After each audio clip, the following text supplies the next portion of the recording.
کے شروع سے لائن نمبر 6 سورۃ النساء کی آیت نمبر 24. اعوذ باللہ من الشیطان الرجیم.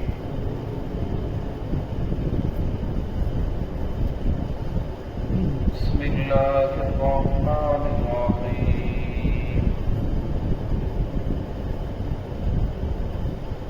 ومن لم يستطع منكم قولا أن ينكح المحصنات المؤمنات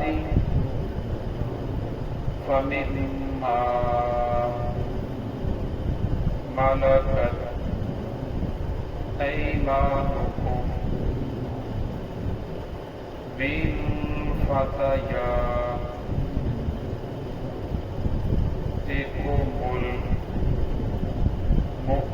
المؤمنات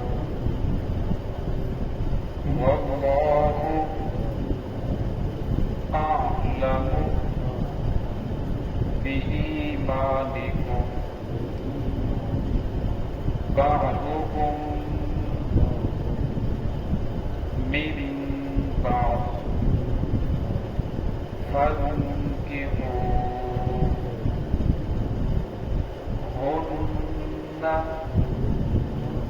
بإذن أهلهن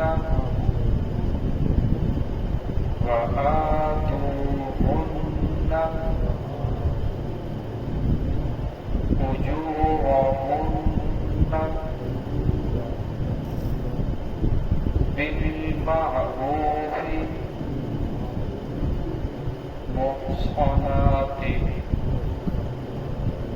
غير مسافحات ولا متخذات أخدان. فإذا تحصن فإن أتين بفاحشة فعليهن نصف ما على المحصنات من العذاب ذلك لمن خشي العنة منكم فأن تصبروا خير لكم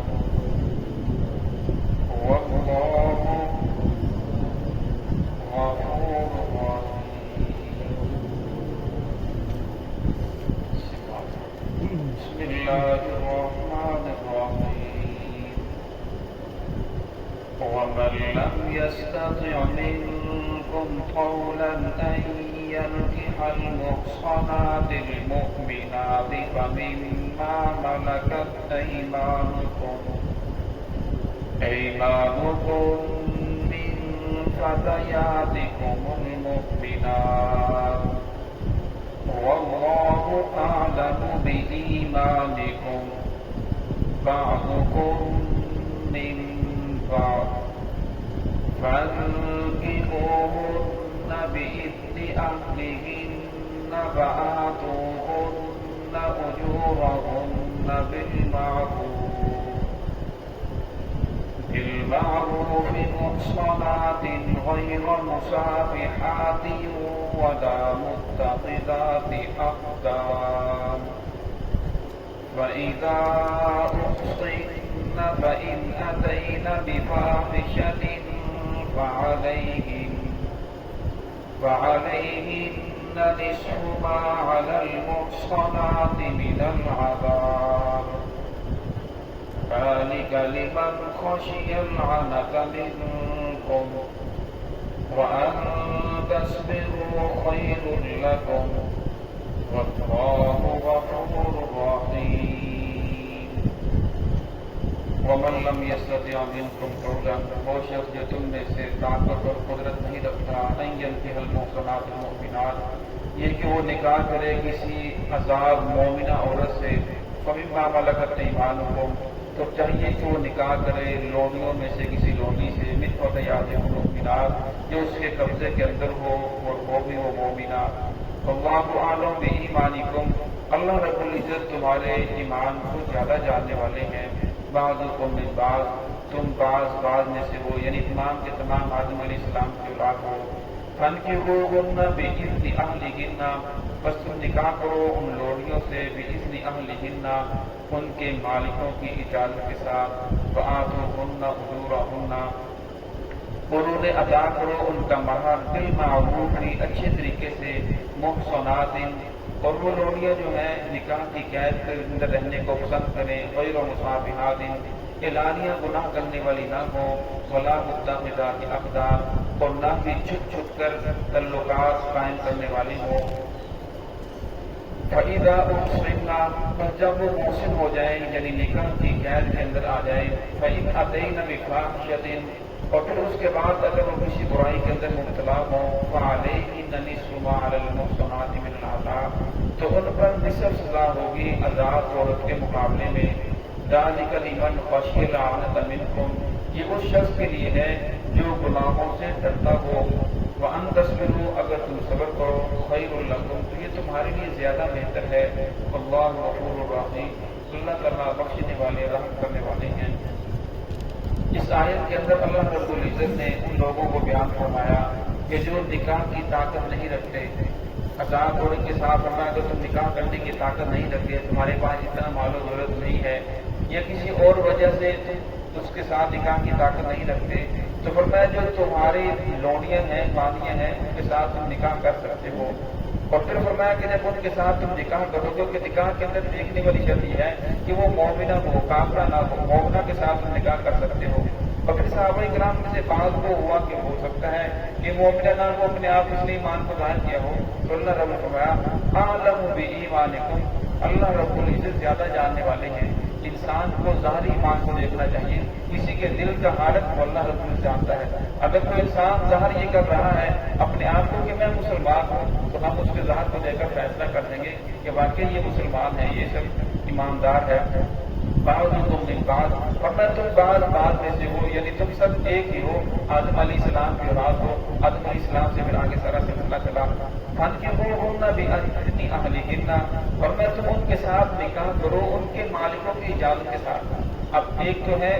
نفس نکاح کے لیے عورت کی رضامندی ضروری ہے اس لوٹی کی باندھی کی رضامندی ضروری ہے لیکن پھر اس کے ساتھ ساتھ اس کے مالک کی جو رضامندی ہے وہ بھی ضروری ہے کیونکہ جب نکاح ہو جائے گا ویسے تو جس کی وہ باندھی ہوتی ہے لوڑی ہوتی ہے وہ بغیر نکاح کے اس کے ساتھ میاں بیوی والے تعلقات قائم کر سکتا ہے لیکن جب وہ اس عورت کا آگے کسی اور کے ساتھ نکاح کر دے گا تو اب وہ اس کے ساتھ میاں بیوی والے تعلقات قائم نہیں کر سکتا باقی تو اس کی خدمت کرے گی گھر کی کام کاج سب کرے گی بازار کا سودا صرف لائے گی لیکن اس کے ساتھ میاں بیوی والے تعلقات قائم نہیں کر سکتا کیونکہ اس نے یہ حق کسی اور کو دے دیا تو اس لیے فرمایا کہ ان کے مالکوں کی اجازت بھی ضرور ضروری ہے